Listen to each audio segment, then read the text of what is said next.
Inspection of air filter, spark plug, drive sprocket and chain brake. Remove the cover and first remove debris from around the air filter. Protect the carburetor intake while removing the air filter. Check the filter for damage, clean and reassemble.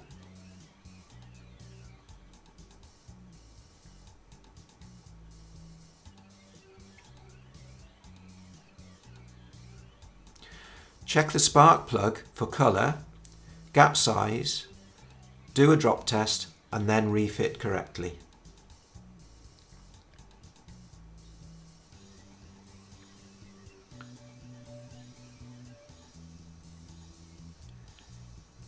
Check and clean the chain brake and the drive sprocket.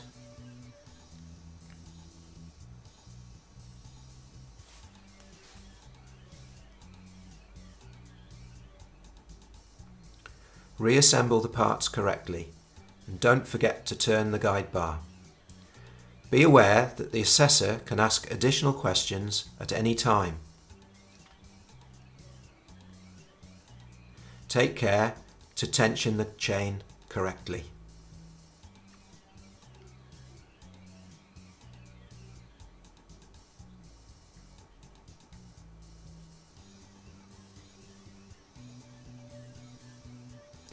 The assessor can double check that the tension is appropriate and the side nuts are tight.